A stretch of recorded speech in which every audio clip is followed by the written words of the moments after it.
Sebelum melanjutkan, jangan lupa subscribe dulu, terima kasih. Bab 69, Putra Mahkota adalah apa? Tetaplah di sana dan jangan bergerak. Mukiki menutup telepon dan berjalan menuju aula.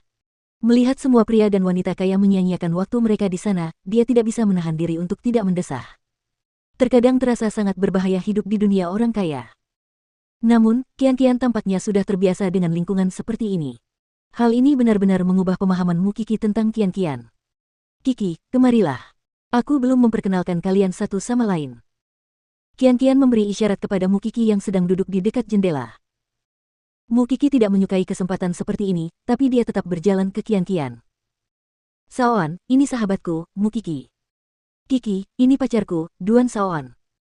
Mukiki meliriknya dan mengalihkan pandangannya. Dia tidak menyukai tipe lelaki yang suka berdandan dan bersikap keren, membuat orang lain menjaga jarak. Baginya, dia hanya belum dewasa. Duan Shaoan memegang tongkat biliar. Dia mencibir pada Mukiki.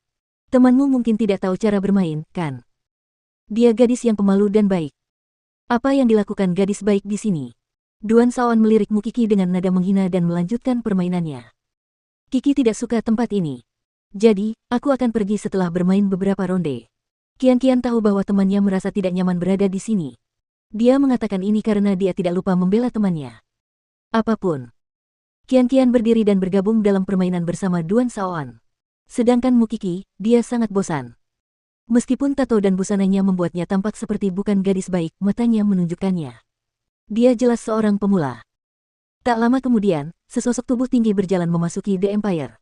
Ia tampak sedang mencari sesuatu. Kehadirannya yang karismatik di klub membuat para pria dan wanita bersiul. Sementara itu, Mukiki sedang duduk di sofa seolah-olah sedang linglung. Duan Shaoan dan Qian lah yang pertama kali melihat Seng Xiao. Aku tidak pernah menyangka akan melihatnya di sini, kata Duan Shaoan sambil menunjuk Seng Xiao dengan dagunya. Siapa? Putra mahkota Huang Yao, jawab Duan Shaoan. Qian berbalik dan melihat Seng Xiao. Dia langsung tahu mengapa Duan Shaoan tampak begitu terkejut. Bagaimanapun, dia tahu dengan jelas betapa terkenalnya pria ini di Jianchuan. Mukiki belum melihat Seng Xiao sampai dia berdiri di hadapannya. Dia meraih kerah bajunya dan mengangkatnya.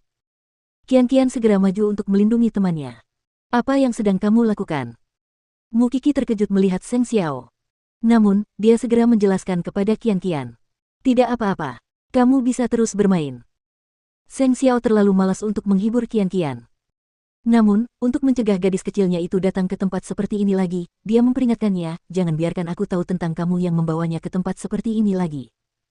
Di sini sangat aman. Tempat yang penuh dengan binatang buas.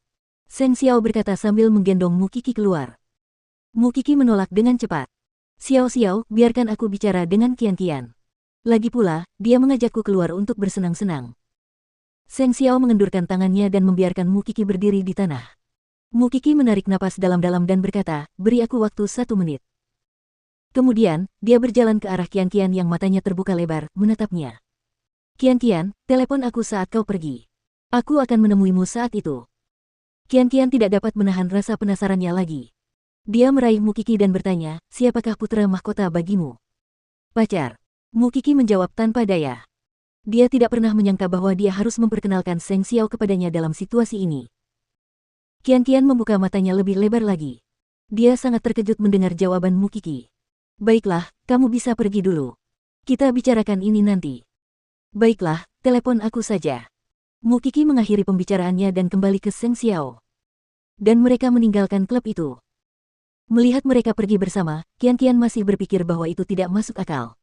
Apakah aku berhalusinasi? Bukankah Kiki menyukai seseorang di sekolah?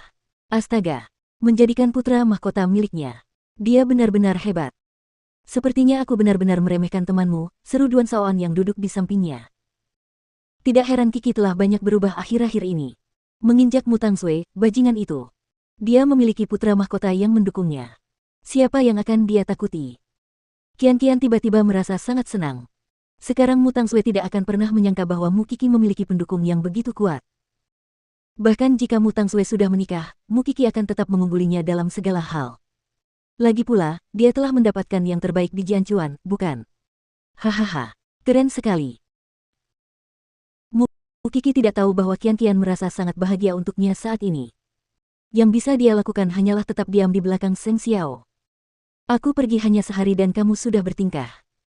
Mu Qi merasa sedikit bersalah dan segera mengalihkan topik pembicaraan. Bukankah kamu sedang dalam perjalanan bisnis? Saya bekerja di pangkalan produksi yang berjarak 20 km dari kota ini.